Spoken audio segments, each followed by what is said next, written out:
I know that this decision being made tonight is going to save me from possibly having to tell the church, no, I feel like God has told me to go, that it's the right thing to have happened, that your will is being done, and yet in my heart it hurts a little bit because I feel like I'm not needed.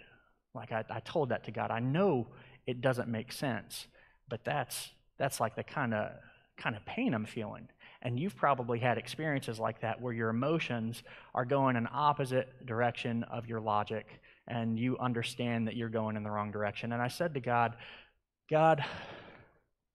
I know it's wrong, but I feel like I need to be needed. And this is when I felt like I heard from God in a way that I probably would not have heard from God if I had not been fasting.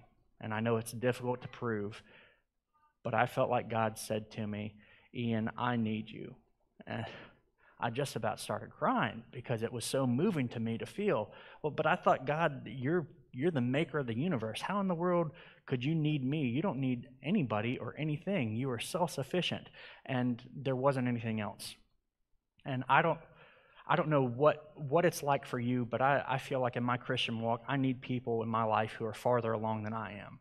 And there's a specific person in my life who is just farther along on his walk than I am to be able to help guide me along. Sometimes you have a hard time being able to associate or understand people who are far along in their walk, but sometimes if a person is just a little farther ahead, it's pretty valuable for you.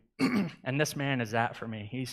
He's an interesting dude. He's, his highest level of education is having gotten his GED from jail, but he says some of the most wise things that I've ever heard in my life. I'm reading books by great theologians, and he's saying stuff that are right in line with that, except he says them with country language, and they make tons of sense. And so I was talking to him on Friday about this experience.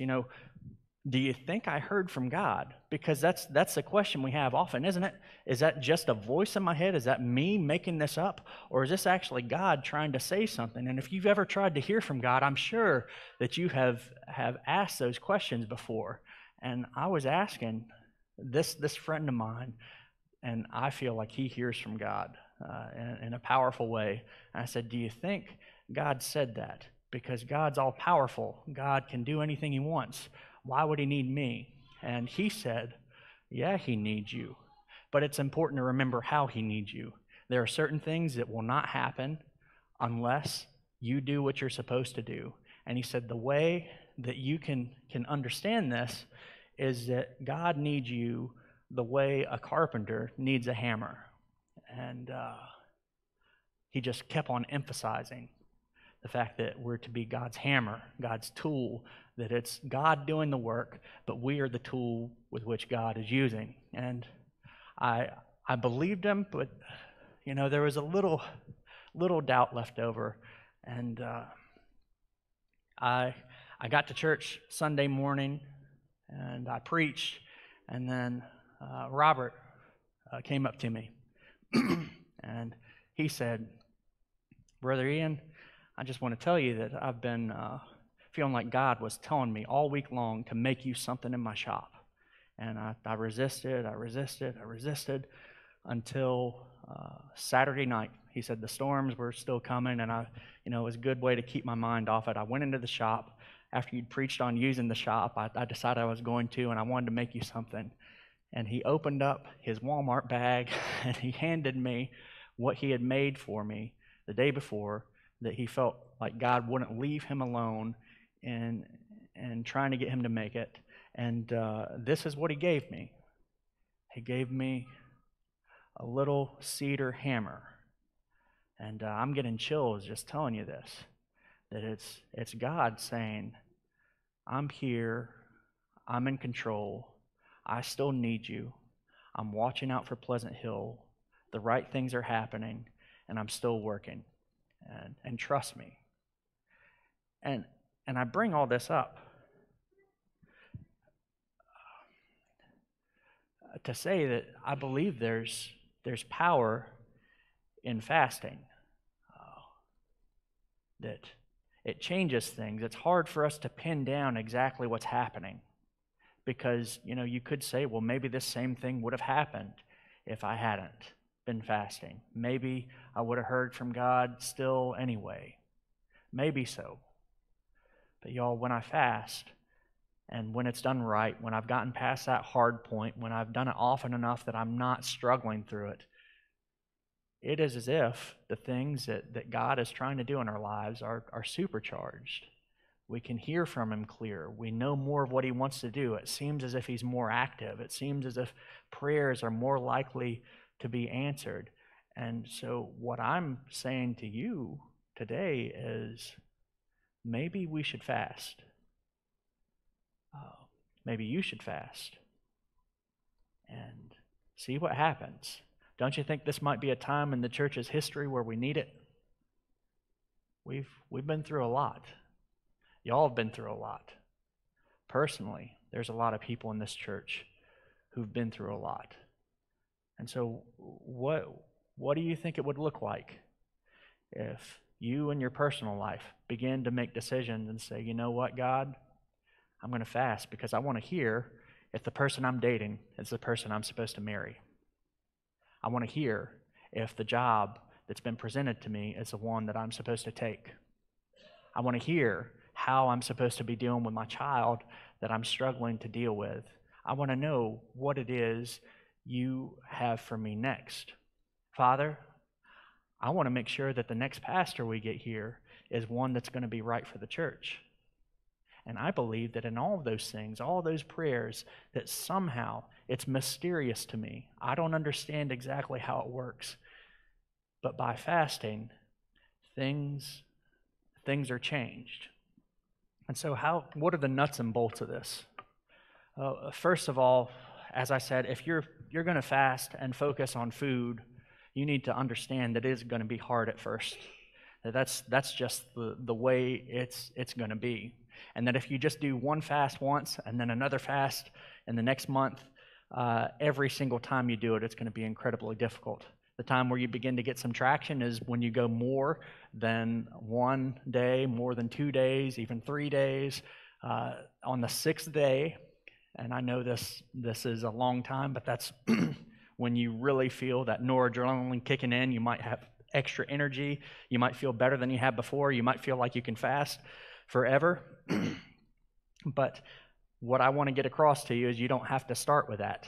You could start with a 12-hour fast, saying I'm going to eat breakfast and I'm going to not eat until supper time. Then you can move that to a 24-hour fast and say I'm going to eat lunch and then not eat lunch until the next day, and begin to get your body used to the fact that it doesn't need to have food constantly, that it isn't necessary. And of course, there are some people who shouldn't be fasting. The two main examples, because of the history in my household, that come to mind are women who are pregnant or nursing. Probably don't need to be fasting, so that's understandable. But for a lot of us, it's something we can take part in. There are other kinds of fasts that you can take part in.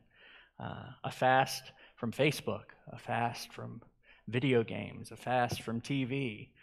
God honors those. And the main thing is that if it's important to you, it's going to be important to God, and He's going to take notice. If it causes you to focus more on God than what you've been doing in the past, it's going to make a difference. So fasting is not something, you don't want to jump in and do a 40-day fast. But maybe you do need to remember that fasting is something that can be done. Just a side note, the longest fast that's been recorded, they started taking multivitamins in the midst of it, but was 382 days. So fasting can last a long time. We've got a lot more energy in us than we realize. Most of us have enough energy in our bodies to walk from the bottom of Florida to New York City, and we just don't realize it. We get hungry, and it's our mind playing tricks on us. You are able to do this. And if you want to read more about this, if you want to know more about this, the books that I've referenced heavily in this, one is A Celebration of Discipline by Richard Foster. And he has one chapter on fasting. The rest are about prayer, meditation, a number of different disciplines. The other one is fasting, which we are doing as a group. and that is by Jettison Franklin. And the third book, and this has more to do with the health benefits, which we are focused on the physical benefits, but I don't think God is against us being healthy, but it's called The Complete Guide to Fasting. And Dr. Jason Fung and Jimmy Moore are the authors of that book. And if you're interested in those, please come to me. But y'all, in the Sermon on the Mount, there are three major disciplines that Jesus lifts up. One is prayer. We know about that one, and I think most of us are at least making attempts at that. And the next one is giving, and the third one that I think is most neglected is fasting. And it makes a difference, y'all. I know it's made one for me. And if you would like to get closer to God, it's something that is worth reading about, something worth studying, something worth beginning to play with the idea of engaging. And if you're already there, it might be time to engage with it and say, God, I want to see you move in my life. Let's bow our heads. Father, you've given us so much, and I would be lying if I said that I knew exactly how fasting works or why it works, why it seems to draw us closer to you, why it seems to make you move. I really don't know, Lord. But what I do know is that over and over again in your word, it does. And in my life,